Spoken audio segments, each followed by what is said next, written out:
నమస్కారం. వ్యూస్ ఛానల్కి స్వాగతం. కొత్తగా స్టార్ట్ చేసిన ఛానల్ అని అనుకున్నా కూడా అసలు ఏమాత్రం భేషజం చూపించకుండా పెద్ద పెద్ద నటులను డైరెక్ట్ చేసిన ఇంటర్నేషనల్ డైరెక్టర్ అయ్యి ఉండి చిన్నవాళ్ళని మమ్మల్ని ప్రోత్సహించినందుకు ముఖ్యంగా మొట్టమొదటిగా వర్మగారికి కృతజ్ఞతలు చెప్తున్నాం. నమస్తే అండి. తర్వాత అంటే మళ్ళీ నేను రామాయణం భారతం అని ప్రేక్షకులు అనుకున్నా మీరు అనుకున్నా కానీ అటు రావణాసురుడు కూడా మేధావి, బాగా చదువుకున్నాడు, వేదాలు అన్నీ తెలుసు. నా పాయింట్ అండి, రామాయణం నిజంగా జరిగిందా కథ అనేది ఒకసారి పక్కన పెడితే మీరు ఎలా తీసుకున్నా కూడా రావణుడు విలను అనే పాయింట్ కాబట్టి, ఇంకోటి తను అసలు చెడ్డోడా లేదా కూడా నాకు అర్థం కాదు. నమస్కారం. వ్యూస్ ఛానల్కి స్వాగతం. వర్మగారితోటి గతంలో ఒక ఇంటర్వ్యూ చేశాము. దానికి చాలా మంచి కామెంట్లు వర్మగారికి పాజిటివ్గా వచ్చాయి.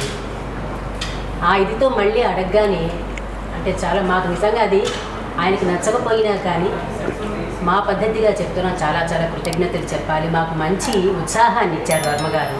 కొత్తగా స్టార్ట్ చేసిన ఛానల్ అని అనుకున్నా కూడా అసలు ఏమాత్రం భేషజం చూపించకుండా పెద్ద పెద్ద నటులను డైరెక్ట్ చేసిన ఇంటర్నేషనల్ డైరెక్టర్ అయ్యి ఉండి చిన్నవాళ్ళని మమ్మల్ని ప్రోత్సహించినందుకు ముఖ్యంగా మొట్టమొదటిగా వర్మగారికి కృతజ్ఞతలు చెప్తున్నాం. నమస్తే అండి. నమస్తే అండి.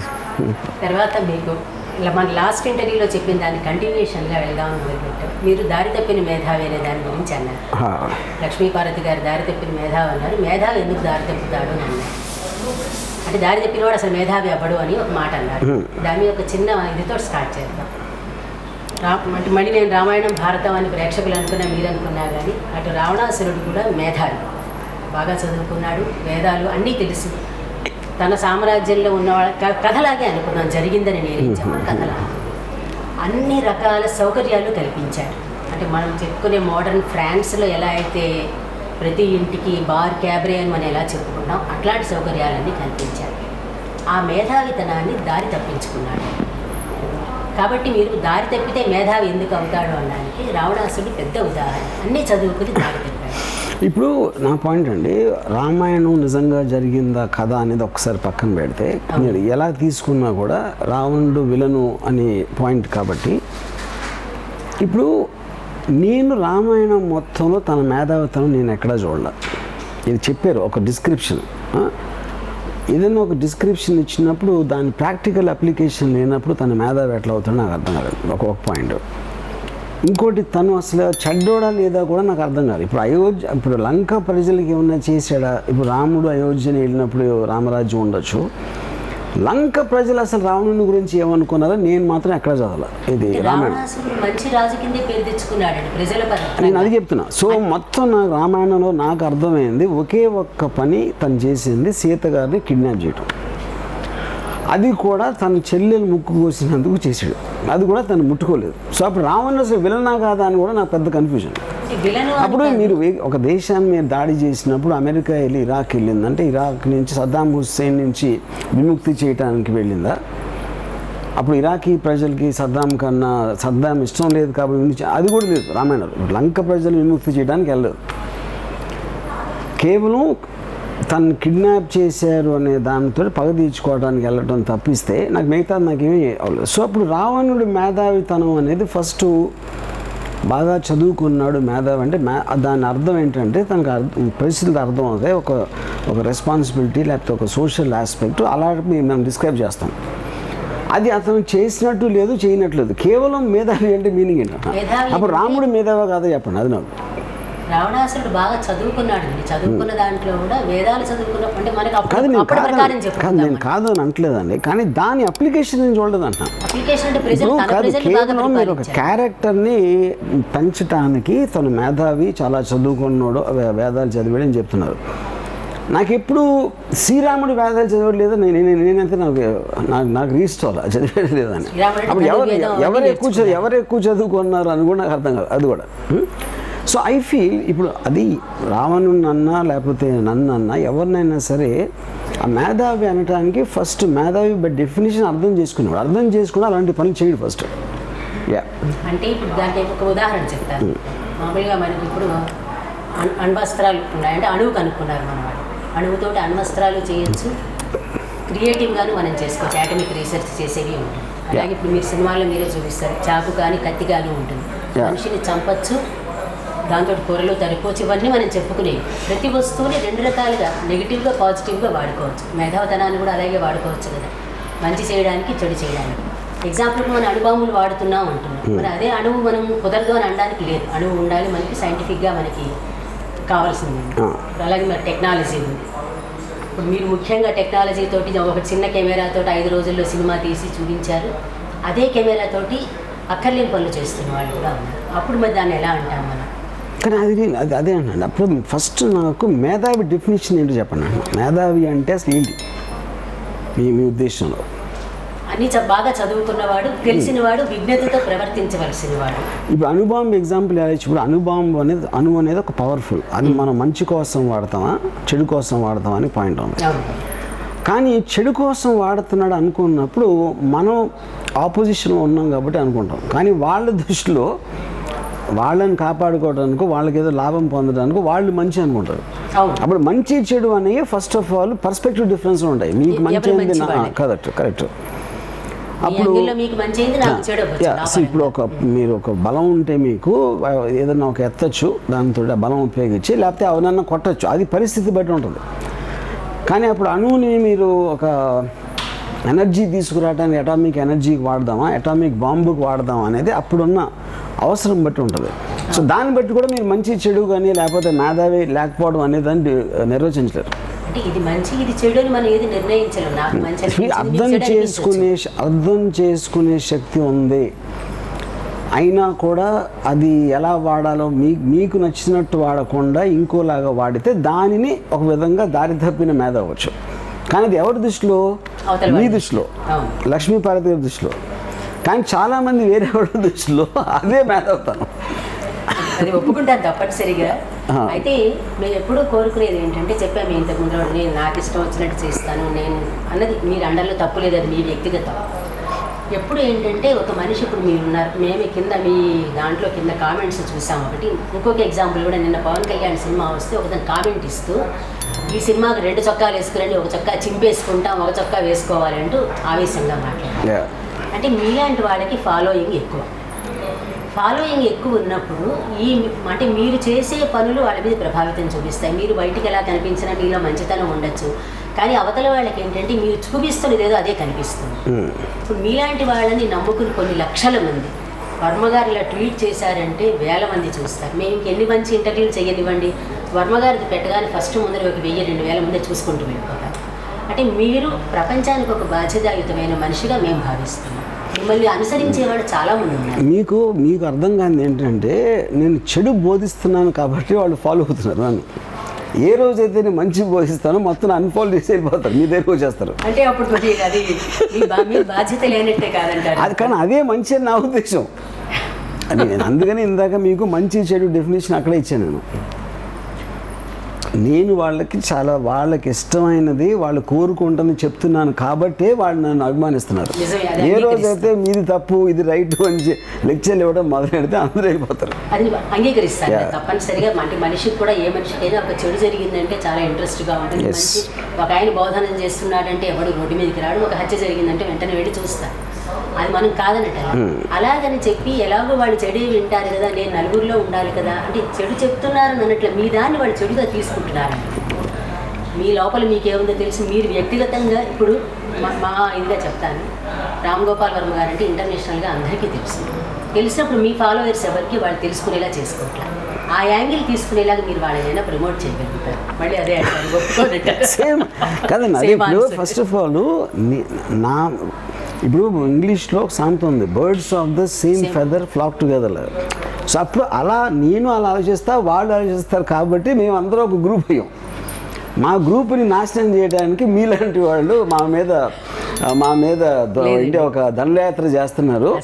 దాన్ని మేము నిర్మూలించడానికి ఒక ఆటం బాంబు కనిపెడతాం. సృజనకు ఉపయోగించుకోమని చెప్తున్నాం. సృజనకు ఉపయోగించిన రోజు అసలు ఈ కమ్యూనిటీ ఉండదండి, అది నేను చెప్పేది. మీ దాంతో కంప్లీట్గా ఏకీభవిస్తాను, విభేదించేదే కాదు. ఇప్పుడు అంటే ఎందుకంటున్నామంటే, చెప్పేటప్పుడు ఎవరికైనా సరే ఇంట్లో మనం చెప్పొద్దు, ఆచరించి చూపించమంటారు ఏదైనా. ఎందుకంటే ఆచరించి చూపిస్తేనే ఈజీగా వాళ్ళు ఫాలో అవ్వడానికి ఉంటుంది. మీరు ఆచరణలో చూపించేది కాకుండా మీ మాటలనే పట్టుకుంటున్నారు వారు. ఆచరణగా ఇప్పుడు ఎక్కడైనా సరే అండి, చెప్పి వాళ్ళకి వినేవాళ్ళు ఎవరైనా మీకు ఒక బిలీఫ్ సిస్టమ్ అని ఉంటుంది. బిలీఫ్ సిస్టమ్ అన్నంత మాత్రాన చెప్పేవాడిని అర్థం చేసుకుంటున్నాడని కాదు.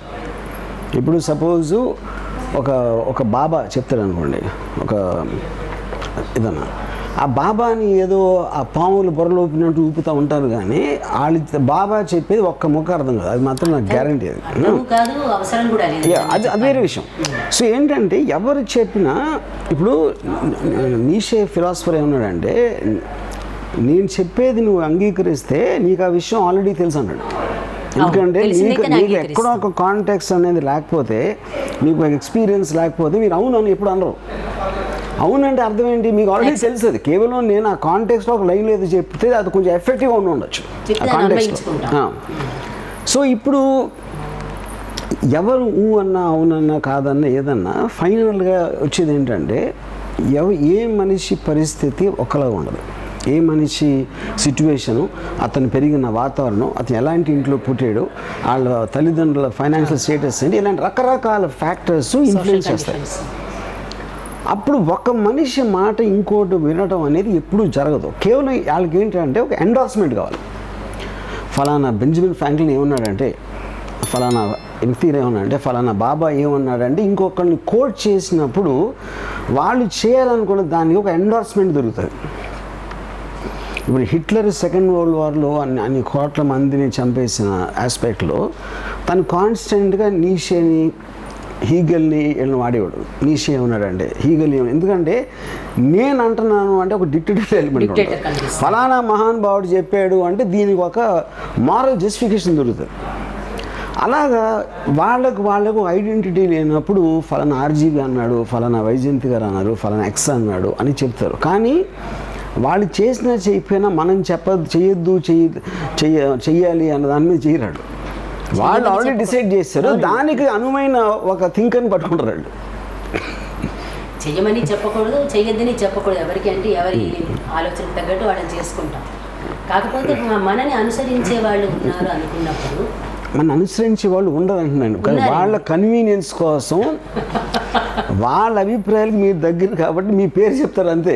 అంతేగాని వాళ్ళ అభిప్రాయాలకు దగ్గర కాకపోతే ముందు మానేస్తారు. అంటే ఇప్పుడు వాళ్ళు మాట్లాడే మాటలు కూడా ఆర్జీవి గారు ఇప్పుడు కమ్యూనిజం ఉంటుందండి, లేకపోతే క్యాపిటలిజం ఉంటుంది, లేకపోతే ఏదో ఎకానమీ ఉంటుంది. ఎవడైతే డబ్బున్నోళ్ళు వాళ్ళే ఉండదు, నాకెందుకు ఉండకూడదు, ఆడు రాసుకుంటాడా అని ఒక ఊహ ఉన్నోడు వాడు కమ్యూనిజం ఫాలో అవుతాడు. కమ్యూనిజం మనల్ని ఫాలో అవట్లా, వాడికి అనువైన ఫిలాసఫీ కోసం వాడు ఎత్తుకుంటున్నాడు. సేమ్ థింగ్, డబ్బులు అందరికన్నా డబ్బులు నా దగ్గర ఎక్కువ ఉండాలి అన్నాడు, ఆడు క్యాపిటలిజం ఫాలో అవుతాడు. అంతేగాని రివర్స్లో కాదు అది. అది మనం అనుకుంటాం, అరే క్యాపిటలిస్ట్ అలా చేశారు, కమ్యూనిస్ట్ అలా అని మనం అనుకుంటున్నాం.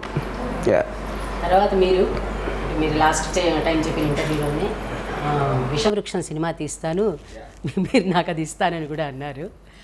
సరే, అందుకని కాదు, ఇప్పుడు అంతకుముందర కూడా మనం మాట్లాడుకున్నాం. ఇప్పుడు రంగనాయకమ్మ గారు మాట్లాడిన ఇంటర్వ్యూలు చూసినప్పుడు కూడా, ఇప్పుడు మీరు చెప్పినట్టుగా మీ అభిప్రాయం మీరు చెప్పచ్చు. మీ అభిప్రాయమే కరెక్ట్ అని నన్ను అంగీకరించమనకూడదు, నా అభిప్రాయం కరెక్ట్ అని మిమ్మల్ని అంగీకరించమనకూడదు.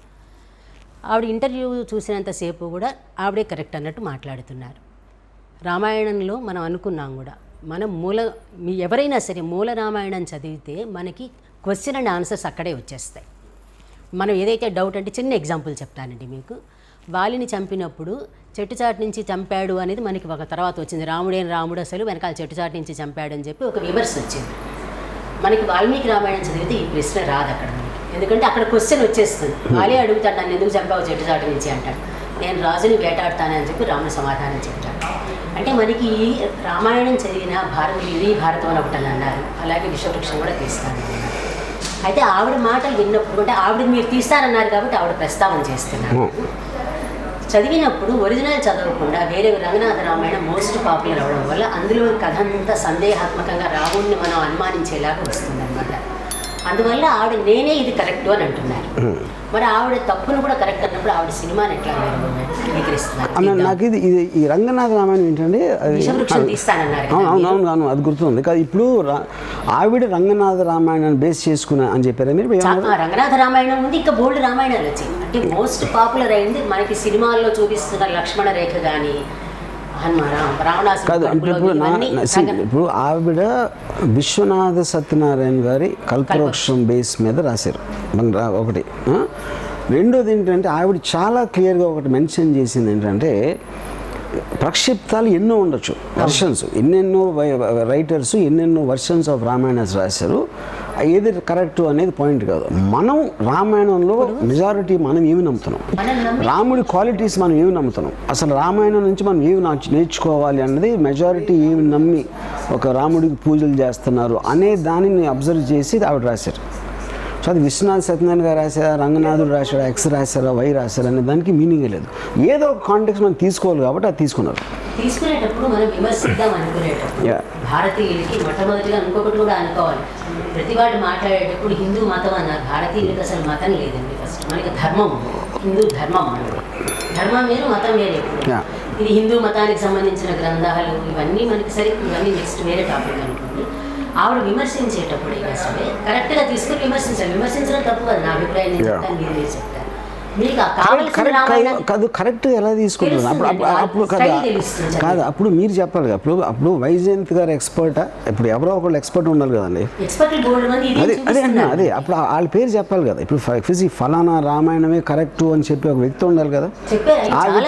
ఆ వ్యక్తిగా క్వాలిఫికేషన్ ఏంటంటున్నా, నేను ఏ రామాయణం చదవలేదండి సపోజ్.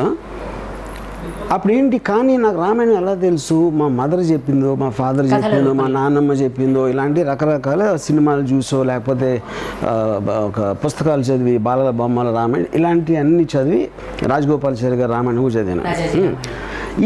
ఈ అన్నీ చదివి అక్కడ ఒకటి ఇక్కడ ఒక ముఖ అక్కడ ఒక ముఖ వస్తుంది. ఎప్పుడు కూడా మనకి ఒకే దాంట్లోంచి రాదు. ఫైనల్గా మనం అర్థం చేసుకున్నది, బిలీవ్ చేసేది ఒక సమేషన్లో వస్తుంది. ఈ ఒక్క పుస్తకం నుంచి ఒక్క వ్యక్తిలోంచి రాదు అది, యూనో. కానీ కామన్ ఫ్యాక్టర్ ఉంటుంది అన్నిట్లో.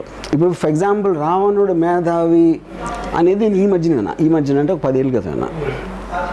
నేను ఒరిజినల్గా నేను టీనేజ్లో నేను పెరుగుతున్న టైంలో రాముడు హీరో, రావణుడు విలను.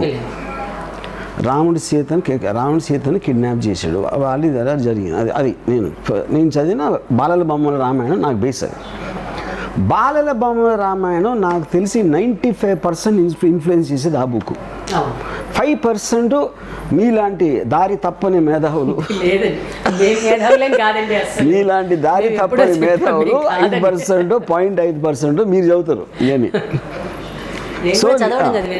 సో నేను నమ్మిన రామాయణం గురించి ఆవిడ రాశారు. సో ఆవిడ దేని మీద బేస్ చేసి రాయాల్సిందని నాకు అసలు అవసరమే లేదు, నాకు సంబంధం లేదు. మీకు అవసరం అనటం లేదు. మనం ఒక వ్యక్తిని క్యారెక్టర్ అసాసినేషన్ చేసేటప్పుడు ఆధారాలు తీసుకుని చేయడం అనేది అవసరం. కృష్ణుడి గురించి చెప్పేటప్పుడు కానీ నేను అది చెప్తున్నానండి, ఆధారాలు ఇప్పుడు నేను చదివాను, నేను ఒక అభిప్రాయం ఏర్పరచుకున్నాను. నేను విన్న రామాయణం గురించి ఆవిడ రాశారు, నాకు తెలియని రామాయణం గురించి రాయలా. అవును, అప్పుడు నేను విన్న రామాయణం నాకు కరెక్ట్ కదా. ఇంకెక్కడో మీరు ఎక్కడో ఒక పుస్తకం ఎక్కడో వైజయంత్ గారి ఇంట్లో ఉంది, ఆయన కబోర్డ్లో ఆవిడ పదిలంగా దాచుకున్నారంటే నాకేంటి తెలుస్తుంది అది. పుల్లెల శ్రీరామచంద్రుడు గారు రామాయణాన్ని అనువదిస్తూ ఫస్ట్లో రాశారు, ఉత్తరకాండ వాల్మీకి రాయలేదు, ప్రక్షిప్తాలు ఉన్నాయి, అందుకని రాముడు వైజయంత్ గారు. ఇప్పుడు ఇవాళ రోజున 2021లో మనకి ఏదో బాంబేలో ఏదో స్కామ్ జరుగుతుంది, పోలీసు ఇంకెక్కడో ఏదో జరుగుతుంది. వాటి గురించి ఇంత టెక్నాలజీ ఉండి, సీసీటీవీ కెమెరాలు ఉండి, ఇన్వెస్టిగేటివ్ ఏజెన్సీలు ఉండి కూడా మనకి నిజం అనేది తెలియదు. ఇప్పుడు రామాయణం వాల్మీకి రాయలేదు, వీళ్ళు రాయలేదు, వాళ్ళు రాయలేదు అని మీరు చెప్తే అదేంటి, ఊరికని ఎవరో చెప్తే అక్కడి నుంచి వస్తుంది అది. అది ఎవరైనా క్లెయిమ్ చేస్తారు కానీ దానికి నిజం అని రంగనాయకం గారు చెప్పలేరు, ఈయన చెప్పలేరు. కానీ పాయింట్ ఇక్కడ ఏంటి, ఎవరైతే ఎక్కువ నమ్ముతున్నారో దాని మీద వాడు అబ్జర్వేషన్స్ వచ్చింది. అది మన నమ్మకం అనే మాట అంటున్నారు కదా. మనకి చిన్న కథ కూడా, ఒక ఆయన వెళ్తూ మేకను అలా తీసుకెళ్తుంటే దారి పొడుగున వాళ్ళు ఆవు ఇది ఆవు అంటే నిజంగా ఆవు అనుకున్నాడు, తను కూడా పట్టుకెళ్తుంది మేక అనే విషయం మర్చిపోయాడు. అబద్ధం చెప్పగా అదే నిజమైపోతుంది. అవును, కరెక్టే అదే.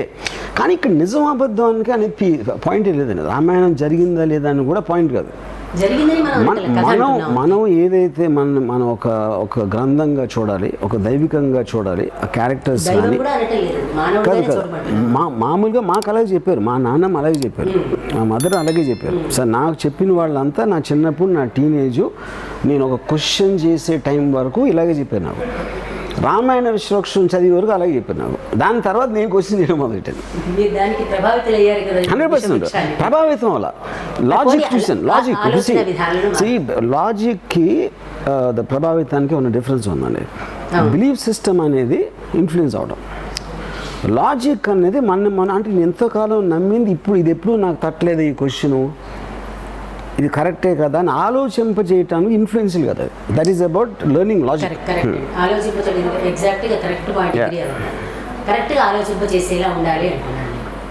అదే కరెక్ట్ ఎవరి ఒపీనియన్లో. అదే నేను అనేది ఇప్పుడు నా అభిప్రాయాన్ని నాది కరెక్ట్ అని మీ మీద రుద్దుతున్నాను కదా. రుద్దట్లేదండి. మీ పాయింట్ ఆఫ్ వ్యూని ఒక లాజిక్తో చెప్పినప్పుడు ఆ లాజిక్కి నేను కనెక్ట్ అవుతానా లేదా అనేది అది నాకు సంబంధించిన విషయం. మీకు వేరేగా ఉండొచ్చు, నాకు వేరేగా ఉండొచ్చు. కరెక్టే. ఇప్పుడు మనం ఇందాక మనం అనుకున్నట్టుగా చెడుని తొందరగా ఆకర్షిస్తారనే మాట ఉంది కదా. మళ్ళీ మీరు మంచి చెడు వస్తున్నారు. రామాయణం కంటే మీకు విషవృక్షం ఆకర్షించింది. మంచి చెడు అనట్లేదు, మంచి చెడు. ఇప్పుడు మీకు ఒక ఎగ్జాంపుల్ చెప్తాను. నా ఫ్రెండ్ ఒకడు కాలేజ్ టైం నేను చెప్పేది, మేము ఏదో సినిమా చూస్తాం అంటే ఆ రోజుల్లో న్యూస్ రీల్ వేసేవారు. ఆ న్యూస్ రీల్లో భగత్ సింగ్ వచ్చింది ఫోటో. భగత్ సింగ్ రాగానే నేను చప్పట్లు కొడి రైలు వేసాడు. నేను అని అడిగాను, అసలు భగత్ సింగ్ ఏం చేసాడో తెలుసా? తెలీదు. అంటే అది ప్రోగ్రామ్ మాట. భగత్ సింగ్ కనపడగానే సుభాష్ చంద్రబోస్ ప్యాట్రియాట్ ఇండియా. సరే, ఇప్పుడు సుభాష్ చంద్రబోసు ఆ హిట్లర్ మీద అభిప్రాయం ఏంటన్నా? పెద్ద కోట కూడా అన్నాడు. అంటే నన్ను సుభాష్ చంద్రబోస్ ఆయన బతుకున్నంతకాలం హిట్లర్ని మీటింగ్ అవుట్ చేయడానికి ట్రై చేస్తాడు. ఆ సంగతి నీకు తెలుసా? తెలియదు. ఎందుకంటే బ్రిటిష్తో మనం దెబ్బలాడుతున్నప్పుడు జర్మనీ బ్రిటిష్ విలన్ కాబట్టి బ్రిటిష్ ఎగెన్స్ట్ దెబ్బలాడుతాము. మనకి హిట్లర్ మన ఫ్రెండే ఆ టైంలో. కానీ వీడికి హిట్లర్ మీద ఉన్న ఒపీనియన్ ఆయన మీటింగ్ కోసం ట్రై చేస్తున్న సుభాష్ చంద్రబోస్ మీద డిఫరెంట్ ఉంటుంది. ఎందుకంటే ఆడు చిన్నప్పుడు చెప్పారు, ఆడికి పెద్ద దేశభక్తుడు అని. సరే, దేశభక్తి పక్కన దేశభక్తి తిరుగుతాం. దేశం అంటే ఏంటి? రోడ్ల, లేకపోతే మన రోజు తిట్టే పాలిటీషియన్ల, లేకపోతే బిజినెస్ మెన్ అన్ని వాళ్ళందరూ ట్యాక్స్లు కొట్టి అనుకుంటున్నారు మన ఏడుపు కుళ్ళుతో మన ఏడుపు మొహాల. ఏది దేశం తెలియదు. యూనో, సో కేవలం ఒక చిన్న లేబుల్స్ పెట్టేసి, ఎందుకంటే 99% ప్రజలకి ఆలోచించే గొర్రెలు లాంటి వాళ్ళు కాబట్టి వాళ్ళకి గుట్టి లేబుల్స్ కావాలి. ఆ లేబుల్స్లో పాటుగానే ఇది మంచి అది చెడు అని వైజయంతి గారు లాంటి వాళ్ళు చెప్పేసి అందరినీ విషపూరితం చేస్తారు. ఆ విషపూరితాన్ని లాజిక్ తోటి రంగనాయకం గారు కొంచెం అని అమృతం పోస్తారు దాంట్లో. నాకు నేనే మీరు అంగీకరించారు. ఆబ్వియస్లీ మీరు అంగీకరించే కాదు, మీరు అంగీకరిస్తే మీకు మనుగడ ఉండదు. లేదు, మనుగడ గురించి కాదు. నేను ఎప్పుడైనా వేరేగా అనటం లేదు. మీరు అన్న తర్వాత ఆవిడ ఇంటర్వ్యూ విన్నాను. మాట్లాడేటప్పుడు ఎవరైనా సరే, ఇప్పుడు మీరు ఇంత చెప్పారు, నాకు నిజంగా ఇప్పుడు మీరు మాట్లాడిన తర్వాత అనిపించింది, మా సలహా అనుకోండి, మరొకటి అనుకోండి, దేశానికి సంబంధించి ఇంత మీకు విషయాలు తెలిసినప్పుడు వాటి మీద ఎందుకు మీరు సినిమా తీయాలనుకోవట్లేదు? చూస్తాను వీటి మీద చెప్పారు కదా సుభాష్ చంద్రబోస్. ఎందుకంటే అలాంటి వాటి మీద సినిమా తీస్తే ఎవరు చూడరు. మీకు చెప్పేసి సుభాష్ చంద్రబోస్ మీద ఒక సినిమా తీశారు, ఫర్గాటన్ హీరో అని. అది మార్నింగ్ షోకి 10 మంది వచ్చారు మొత్తం ఇండియాలో. ఓకే, నేను వేరే కదండి. సబ్జెక్ట్ ఏదైనా సబ్జెక్ట్ మ్యాటర్తో కనెక్షన్ ఉంటుంది. ఎవరు తీసినా అది పాయింట్ కాదు అక్కడ. నాకు దావూద్ ఇబ్రాహిం అంటే అమితమైన ప్రేమ, సుభాష్ చంద్రబోస్ కన్నా ఎక్కువ. ఎందుకంటే దావూద్ ఇబ్రాహిం నాకు ఎంటర్టైన్మెంట్ ఇచ్చాడు, సుభాష్ చంద్రబోస్ గారు ఇవ్వలేదు. సో బేసిక్ పాయింట్ ఏంటంటే ఇక్కడ మీరు పొద్దున్న లేసి మీడియా చూడండి, లేకపోతే న్యూస్ ఛానల్స్ చూడండి, న్యూస్ మీడియా చూడండి. వాళ్ళందరూ ఏం మాట్లాడతారు? క్రైమ్, లేకపోతే స్కామ్, పొలిటికల్ ఏదో కాంట్రవర్సీ, అవే ఇంట్రెస్ట్. అయ్యే చూస్తారు. ఎందుకంటే అందరి మనస్సుల్లో వైజయంత్ గారు తప్పిస్తే అందరికీ అదే ఇంట్రెస్ట్ ఉంటుంది. అప్పుడు మీరు కమ్యూనిటీ పెట్టుకుని మీరు మ్యాక్సిమం మీకు దొరికితే నాకు తెలిసి 6-7 దొరుకుతారు మీ కమ్యూనిటీలో. మీరందరూ ఒక ఇంట్లో కూర్చుని ఒకరితో ఒకళ్ళు మాట్లాడుకోండి. నేను మిమ్మల్ని అడగడం వల్ల మీకు అలా అనిపిస్తున్నాను అనుకోండి, పర్లేదు, దానికి మీ అభిప్రాయం మీరు తప్పేం లేదు. ఇప్పుడు మళ్ళీ తర్వాత ఇప్పుడు మీ సినిమాల గురించి సరదా ఆ సీరియస్ టాపిక్ మీరు, ఎందుకంటే నన్ను పదే మంచి చెడు నాకు అంటగట్టేస్తున్నారు మీరు చెప్తున్నారు కాబట్టి. అంటే మనకి ఒకటి ఇది మంచి ఇది చెడు అని చెప్తారు కాబట్టి ఏది మంచి ఏది చెడు అనేది మళ్ళీ అది పెద్ద సబ్జెక్ట్ డిస్కస్ చేస్తాం. ఏది తేల్చలేం. మీరు అన్నట్టుగా నాకు మంచి మీకు చెడు అవుతుంది. కానీ కొన్ని పనులు చేసేప్పుడు మన వల్ల అవతల వాళ్ళకి నష్టం జరగకపోతే అది మంచి కింద అనుకుంటాం. నష్టం జరగకపోతే, నేను చేసే పని వల్ల అవతల వాళ్ళకి కనుక ఇబ్బంది కలిగిన ఇబ్బంది అని కూడా కాదు, నష్టం జరిగితే అది చెడు అని అనుకుంటాం. అది నా వరకే పోయిన దాని గురించి అక్కర్లేదు. ఇప్పుడు మీరు తీసుకున్న సినిమాలో దెయ్యంతో సహజీవనం అన్నారు. మీరు పెట్టుకోకూడని సైకో వర్మ ఎందుకు పెట్టుకున్నారు? అది నా సినిమాలు కాదండి, అది బేసిక్. అది నా పేరు కూడా కాదు. అదేదో ఆ ప్రొడ్యూసర్ ఏదో చూడగానే ఏమనుకుంటారు వాళ్ళు అనుకోవచ్చు, కానీ అది నాకు సంబంధం లేని సినిమా, అసలు నా కథ కూడా కాదు అది. నేను తీసిన సినిమా దెయ్యం, అంతే. ఈ దెయ్యాలంటే ఇష్టం. నెక్స్ట్ ఒక చిన్న ప్లాన్ చేద్దాం అనుకుంటున్నాను. ఏమనుకోనంటే శ్మశానానికి వెళ్ళి మీరు ఇంటర్వ్యూ చేస్తే ఎట్లా ఉంటుందని. నాకు శ్మశానం లొకేషన్ ఇష్టం ఉండదు, ఎందుకంటే నాకు ఒక డెత్ గుర్తు వస్తుంది. దెయ్యం వేరు, దెయ్యం చేస్తుంది ఏదో ఒకటి. దెయ్యం ఒక ఎనర్జీ కదా, యాక్టివ్. దెయ్యం కాదు. శ్మశానం అంటే చచ్చిపోయిన శవాలు ఉంటాయి. శ్మశానంలోంచి బయటకు వచ్చింది దెయ్యం. జన్మస్థానం నాకు వద్దండి, నా దగ్గర ఏం చేస్తుందని నాకు ఇంపార్టెంట్. కానీ అది ఎక్కడ పుట్టింది, ఏ స్కూల్కి వెళ్ళింది, ఎలా పెరిగింది అనేది నాకు అనవసరం.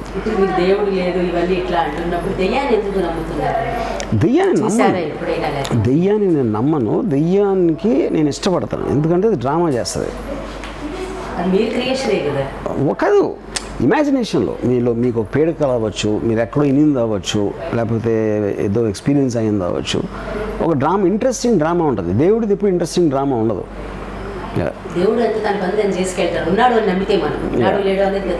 తన పని చేస్తాడని నాకు డౌట్ ఫస్ట్. దెయ్యం తన పని చేసుకెళ్తుంది కానీ దేవుడు పని చేయడం నేను ఎప్పుడు వెళ్ళా. ఇప్పుడు దేవుడు అన్నిటినీ సృష్టిస్తాడు కాబట్టి దెయ్యాన్ని ఎందుకు సృష్టించాడు చెప్పండి నాకు. ఇప్పుడు మనం సృష్టించుకుంటాం అంటే ఏ emotional, intellectual, physical activity universe మొత్తంలో ఏం జరిగినా అది దైవ కృప, దైవం చేస్తుంది. Okay, what ever. అప్పుడు దెయ్యం కూడా అది సృష్టించింది కదా దేవుడు. ఎందుకంటే మనకి దేవుడితో వచ్చే ఎంటర్టైన్మెంట్ సరిపోవట్లేదు కాబట్టి మనం దెయ్యాన్ని సృష్టించుకున్నాం. కరెక్ట్. అందుకని నేను దెయ్యం అంటే ఇష్టపడతాను. అయితే అక్కడ ఏంటంటే మనకి దేవుడు సృష్టించాడు, దేవుడు నడిపాడు, దేవుడు చంపాడు అనేది. ఇప్పుడు దేవుడు నన్ను సృష్టించాడండి, నేను దెయ్యాన్ని సృష్టించా. అప్పుడు నా బిడ్డగా దెయ్యాన్ని ఎక్కువ నేను ప్రేమిస్తాను. మీరు ఇప్పుడే అన్నారు కదా మనం సృష్టించామని. ఏదో కదా, అది ఇప్పుడు ఏదైనా సరే మన ఇమాజినేషన్ ఉంటుందండి, దాని రియాలిటీలో ఉండదు. అది కరెక్టే. సో అప్పుడు దేవుడు సరిపోవట్లేదు ఎంటర్టైన్మెంట్కి అని బాహుబలి లాగా ఒక దెయ్యాన్ని సృష్టించాం. దేవుడు కేవలం దేవుడి మీద సినిమా తీసిన దానికి దెయ్యంతో హారర్ సినిమా తీయడం మీరు కలెక్షన్ చూడండి ఒకసారి.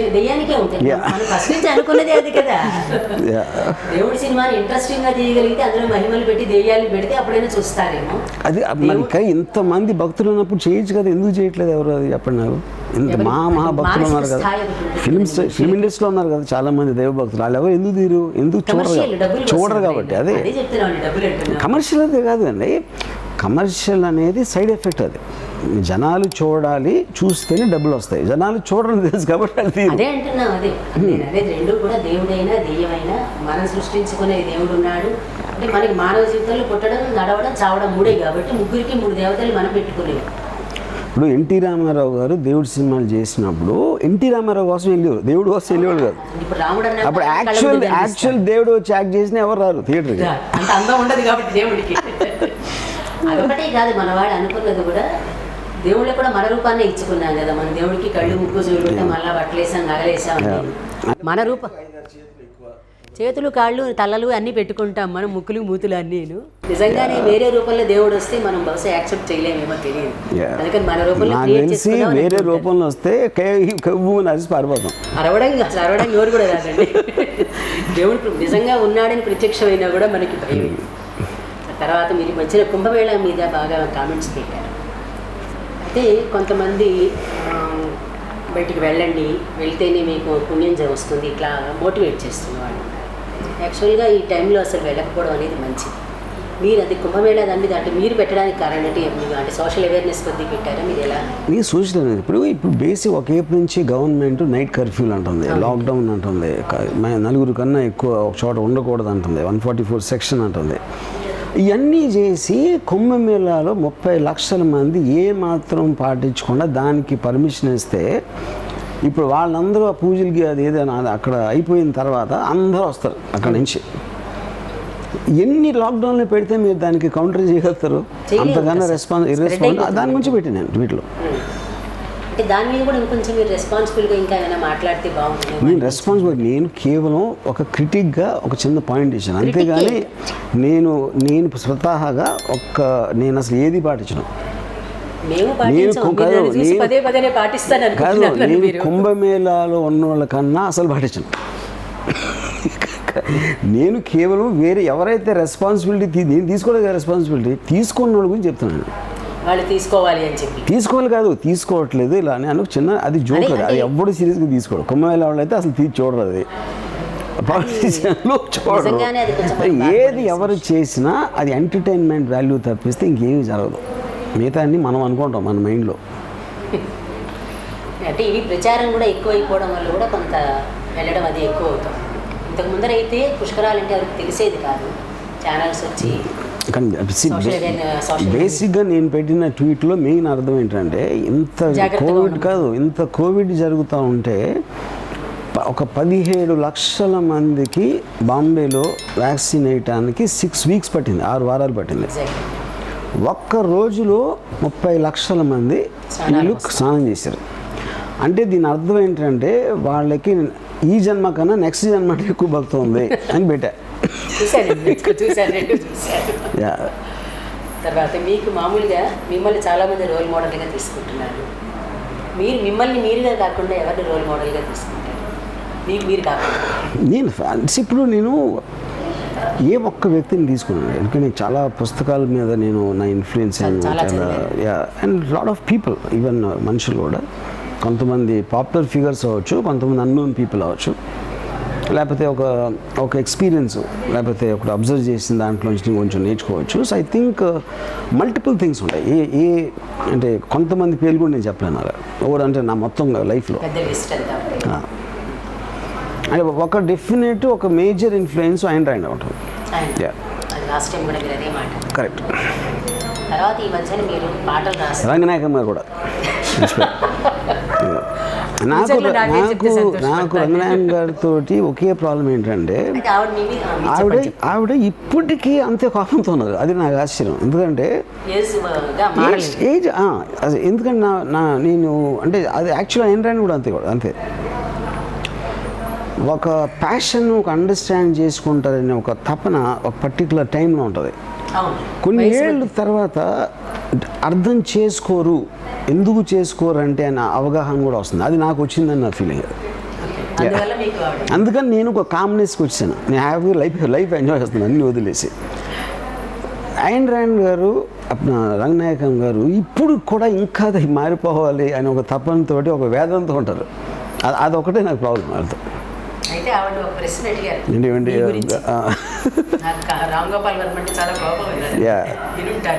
చూశాను కదా, యూట్యూబ్లో కూడా చూశాను. ఎప్పుడైనా అంటే ఇప్పుడు స్థాయికి ఎదిగిన తర్వాత నిన్న పద్యంలో కూడా అదే చెప్పారు. మేము చూసి అనుకుంటాం ఎంతెంత ఎందుకు నెగిటివ్ కామెంట్స్ పెడతారు, ఇట్లాగా అంటే ఇష్టం వచ్చినట్టు మాట్లాడకుండా ఉచ్చరించడం భాష మాట్లాడుతాం, వ్యక్తిని వ్యక్తిగతంగా దూషించడం, అట్లా మీ గురించి ఇప్పుడు ఛానల్స్లో కానీ మహాన్యూస్లో కానీ ఇది భారతం గురించి ఇష్టం వచ్చినట్టు మాట్లాడడం, అట్లాంటప్పుడు మీరు ఎలా రియాక్ట్ అవుతారు అసలు? ఇప్పుడు నేను నా మనసులో నేను ఫీల్ అయింది నేను చెప్తానండి. సేమ్ థింగ్ నా గురించి కూడా చాలామంది అంటారు, ఆడు పెచ్చ నా కొడుకు, ఆడు ఎదవ, ఇలాంటివి అంటారు. సో తిట్టలేదు కదా, మీరు చూపించారు, మీరు తిట్టలేదు. No whatever it is. ఇప్పుడు నేను చేసినట్టే అది కరెక్ట్ అని నేను అనుకోను. కరెక్ట్ నేను ఎప్పుడైతే ఇప్పుడు మంచి చెడు అనే దాన్ని నేను ఫాలో అవ్వను, everybody is right and everybody is wrong. So నేను అన్నదాన్ని నేను ఫీల్ అయింది చెప్తాను, కానీ దాని గురించి మీరు పొగిడినా మాకు నేను ఐ డోంట్ కేర్, విమర్శించిన I don't care. I can't say అండి ఎప్పుడు వచ్చింది అనేది, బట్ డెఫినెట్లీ నాకు క్వశ్చనింగ్ యాటిట్యూడ్, అంటే ప్రతి దాన్ని ఉన్నట్టు తీసుకోకుండా దాన్ని రివర్స్లో క్వశ్చన్ చేయడానికి ఉన్న 3-4 కారణంలో, దాంట్లో డెఫినెట్గా రంగనాయకం గారు ఒకరు, ఆయన నా ఫ్రెండ్ ఒకటి సత్యేంద్ర గారు ఉండేవాడు కాలేజ్లో, చెప్పాను ఇలా కొంతమంది రైటర్స్ వాళ్ళు, ఫిలాసఫీ మెయిన్లీ. అంత ఫిలాసఫీ తెలుసు కదా, అప్పుడు మీరు బాగా ఫిలాసఫీ చదివారు, మీరు చెప్తున్నారు, చాలా మీకున్న పరిజ్ఞానంతో మేము అలా ఊరికి నోరు వెళ్ళబెట్టుకుని వెండవే కానీ మాకేం తెలియదు. తెలిసినప్పుడు కూడా నేను ఇంతే అంటూ కుటుంబం వద్దు, పిల్లలు వద్దు, ఇట్లా ఎందుకని అనుకుంటున్నారు? మళ్ళీ అడిగామని రామాయణం అంతా ఇది రాముడి సీత ఏమైందంటే మిమ్మల్ని మళ్ళీ సీత దగ్గరికి పంపించాలనుకుంటున్నాను. ఇప్పుడు నా బేసిక్ అండి, ఇప్పుడు ఒక సమాజం అనేది సృష్టించడానికి, ఇప్పుడు అడవిలో ట్రైబల్స్ ఉన్నారు అనుకోండి, ప్యాక్ యానిమల్స్ ఉంటాయి, లేకపోతే ఒక తోడేళ్ళు ఉంటాయి, నక్కలు ఉంటాయి, అవన్నీ ఏంటంటే గ్రూపులుగా తిరుగుతుంటాయి, 10-20 అలా. మనుషులు కూడా ఆది మానవుల స్టేజ్లో అలా తిరిగేవారు, ప్యాక్ అంటే ఒక 50-100 అలా. వీళ్ళందరినీ కలిపి ఒక పెద్ద సమాజాన్ని క్రియేట్ చేయాలి అని ఒకటికి ఐడియా వచ్చింది అనుకోండి, అది ఒక మనిషి చేయలేడు. ఎందుకంటే మనిషి బలం అనేది లిమిటెడ్ ఉంటుంది. వాళ్ళు కొట్టుకున్న తర్వాత మళ్ళీ విడిపోతారు, మళ్ళీ చిన్న అయిపోతూ ఉంటాయి. సో వీటన్నిటినీ కలపటానికి ఒక పెద్ద శక్తి కావాలి. అందుకని దేవుడిని క్రియేట్ చేశారు.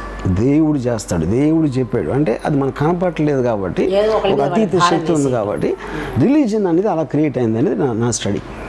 ఓకే, దాని తర్వాత ఏంటి, అబ్బాయి మగవాడు ఆడది కలిసి ఉండాలి, పెళ్ళి ఉండాలి, వాళ్ళ పిల్లల్ని చూసుకోవాలా, పిల్లల పాలన చూసుకోవాలా. అలాంటప్పుడు ఏంటంటే అది ఒక కోహెసివ్ సొసైటీ అవుతుంది. ఆ సొసైటీని ఒకడో ఇద్దరు వెళ్తారు, అది పొలిటికల్ లీడరా, మహారాజా, లేకపోతే ఆవిడ, what ever it is. So వాళ్ళ దానికోసం క్రియేట్ చేసాం, అంటే అది తప్పని అనట్లేదు, ఎందుకంటే అది లేకపోతే మనకి ఎంత అడ్వాన్స్మెంట్ జరిగింది కదా, ఫస్ట్ అవుతుంది. కానీ ఇప్పుడు నేను ఒక ఇండివిజువల్గా నేను నా ఇష్టం వచ్చినట్టు బతకడానికి, నేను హ్యాపీగా బతకడానికి సోషల్ వాల్యూసు, ఫ్యామిలీ వాల్యూసు, దేవుడు ఇలాంటివన్నీ పెట్టుకుంటే నేను ఒక మోసలో ఒక చిన్న గొర్రెలాగా బతికేస్తాను. అది బతకకుండా ఉండాలని హెల్ప్ చేయాలంటే ఎన్ని వదిలేసాను, ఫ్యామిలీని వదిలేసాను, సొసైటీని వదిలేసాను. కానీ నేను లాని గౌరవిస్తాను, ఏది చట్టం ఒక్కటే. ఎందుకంటే చట్టం గౌరవిస్తే జైలుకి వెళ్తాం, అందుకని నరకానికి వెళ్తామా లేదా అది నేను ఛాన్స్ తీసుకుంటా, ఉందా లేదా అని. అది వద్దు, అది ఇప్పుడు తర్వాత చూసుకోము. ఇప్పుడు ఏం చెప్తారు, అన్ని ఇక్కడ మంచి పనులు చేసి అన్ని బుద్ధిగా ఉండి భార్యను బాగా చూసుకుంటే అక్కడ మీకు రంభవరుసి దొరుకుతుందని చెప్పారు. అది గిఫ్ట్, అది అక్కడ హెవెన్కి వెళ్తే. నేనేమన్నా రంభవరుసిని ఎక్కడైతే సంపాదించుకుంటా, ఎందుకంటే అక్కడ ఇళ్ళకి ఏమీ లేదనుకోండి, చూడాలి అక్కడ. అదొకటే కాదు, ఇప్పుడు మీరు ఇంత ఫిలాసఫీ ఇప్పుడు చదవని వాళ్ళకి, ఏమీ తెలియకుండా బతికే వాళ్ళ విషయం లేదు. మీరు ఫిలాసఫీ చదివారు, మీరు చెప్పిన ప్రకారం చాలా పుస్తకాల పేర్లు, కనీసం పుస్తకాల పేర్లు తెలుసు, దాంట్లో కొంత చదివి ఉంటారు. కల్పవృక్షం పూర్తిగా చదవకపోయినా కొంత దాని గురించి వినే ఉంటారు కదా. ఉన్నప్పుడు మనం కుటుంబంతో కూడా హ్యాపీగా గడుపుతూ ఉన్నవాళ్ళు, సాధిస్తున్న వాళ్ళు కూడా ఉన్నారు కదా.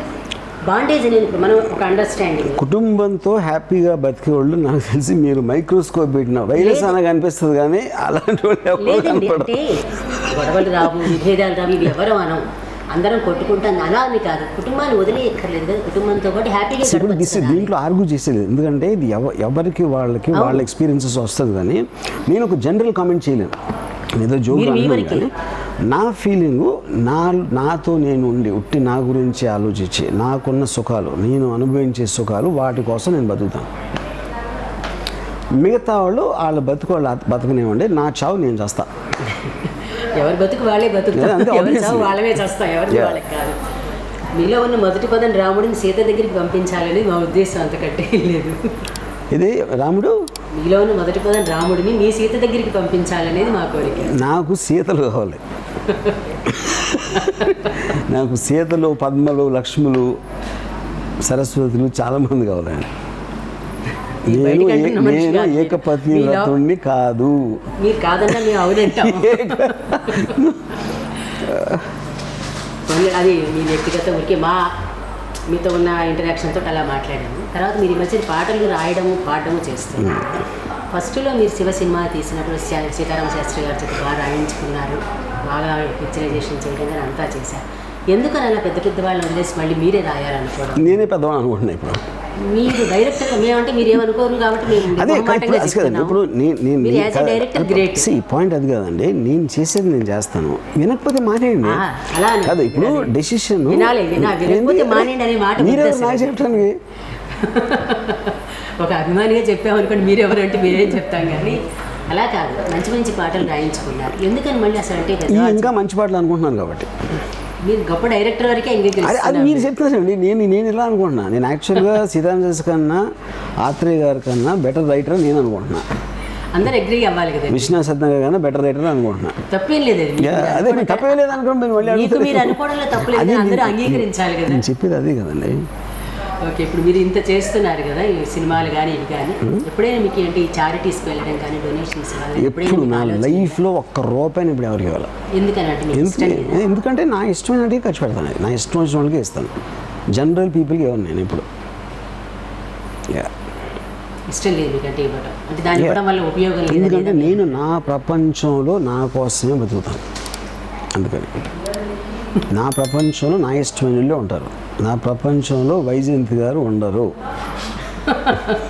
మా ప్రపంచంలో వర్మగారు తప్పకుండా ఉంటారు. మీరు ఉండరన్నా పర్వాలేదు, నెగిటివ్లో అయినా కనీసం మా పేరు చెప్పారు కాబట్టి పర్వాలేదు అనుకోండి. చివరిగా ఒక సరదా ప్రశ్న వేస్తున్నామండి. ఒకవేళ మీరు పొలిటికల్గా వచ్చి సరదా ప్రశ్న, నేను అవునని కాదు, మీరు సీఎం అవ్వాలనుకుంటే ప్రశాంత్ కిషోర్ గారిని కానీ పెట్టుకుంటారు మీరు? ఫస్ట్ ఆఫ్ ఆల్ అంటే ఇప్పుడు సీఎం అవ్వాలనుకోండి, ఇప్పుడు నా ప్రచారం నాకన్నా ఎవరు బాగా చేయలేదు నేను అనుకుంటా. ఎవరు సో అవసరం నేను లేదు. ఎవరిని పెట్టుకోను. మీకు ఇంత మాటగారితనం ఎలా వచ్చింది? ఇందాక చెప్పాను కదా, ఫ్యామిలీని దేవుణ్ణి సమాజాన్ని నైతిక బాధ్యత వదిలేయటం వల్ల దానికి దీనికి సంబంధం అంతే, అదే సంబంధం. ఇప్పుడు మాటకారితనం అని మీకున్న బిలీఫ్ సిస్టము, మీకున్న అవగాహన, మీకున్న ఆలోచన నుంచి వస్తుంది. ఇవి అడ్డుపడతాయి. మీరు ఎందుకంటే అంతే భోజనం చేశారా, నీ భోజనం చేయకపోతే నీకు ఎందుకు. ఇప్పుడు అది మన పొద్దున్న నుంచి సాయంత్రం వరకు మాట్లాడే మాటలు అన్నీ కూడా మనం టైలర్ చేస్తాం దాని ఒక పర్టికులర్ దానికోసం. ఇది ఒక యాక్సెప్టబుల్ బిహేవియరా ఏంటి అని దానికోసం చేస్తాం. అది నేను చేయను. సో ఫర్ ఎగ్జాంపుల్ ఒక రెస్టారెంట్కి అనుకోండి, నేను ఒక రెస్టారెంట్ ఈ మధ్యన భోజనం చేస్తుంటే అయిపోయిన తర్వాత వెయిటర్ వచ్చి హౌస్ ద ఫుడ్ అన్నాడు. నువ్వు వండేవా అన్న? లేదన్నాడు. హోటల్ నీదా అన్న? లేదన్నాడు. ఇక అయితే నీకు ఎందుకు అన్న? పోయిన బాగాలేదన్న డబ్బులు వెనక్కి చేస్తావా అన్న? సో ఇదేంటంటే ఊరికనే ఒక సిస్టమ్ కోసం అలవాటు చేసి గుడ్ మార్నింగ్ అండి అంటే నువ్వు చెప్పిన మార్నింగ్ గుడ్ అవుతుందా? అవ్వదు. విష్ యూ ఆల్ ప్రాస్పెరిటీ అంటే మీరు విష్ యూ ఆల్ ప్రాస్పెరిటీ అంటారు కానీ మీ దగ్గర ఒక రూపాయి అడిగేవారు. సో ఇలాంటి అర్థం లేనిది ఐ హేట్ దమ్, అంటే ఐ గెట్ ఇరిటేటెడ్. అందుకని నేను కటువుగా మాట్లాడతాను తక్కువని. వాస్తవం కూడా కటువుగానే ఉంటుంది అది పాయింట్. కానీ మీరు చివరిగా మా అభ్యర్థన ఆ లిస్ట్లో మా పేరు కూడా ఉంచుకుంటే బాగుంటుందని కోరుకుంటున్నాను. ఇందాకే చెప్పి లిస్ట్లో నాకు మీరు అంటే నాకు తెలిసి నా మొత్తం కెరియర్లో 30 ఏళ్ళ కెరియర్లో చీర కట్టుకుని ఇంటర్వ్యూ చేసింది మీరు ఒక్కరే. అదొక్కటే, అది ఒక వెరైటీగా అంటే ఒక అంటే నాకు ఇండియన్ ట్రెడిషన్ ఇష్టం. నాకు ఐ హేట్ ఇట్. అరే నేను చెప్తున్నా మీనింగ్ లేదంటే నేను ఐ లైక్ ఇట్. అదే కదా, మీకు ఇష్టం నాకు ఇష్టం లేదంటున్నా. మళ్ళీ వర్మ గారితో యథావిధిగా ఇంతకు ముందులాగే చిన్న కాంప్లిమెంట్ మళ్ళీ తీసుకున్నాను. చీరలు కట్టుకొచ్చానని అన్నారు. ఇది నిత్యం ఉండేదే అంతే. మీకు ప్యాంట్ షర్ట్లు ఎలాగో నాకు చీర అలాగే అలవాటు అంత కట్టుకెళ్ళలేదు. ఇది కులాసగా ఉల్లాసంగా రామ్ గోపాల్ వర్మ గారితో మాటామంతి జరిగింది. నమస్కారం.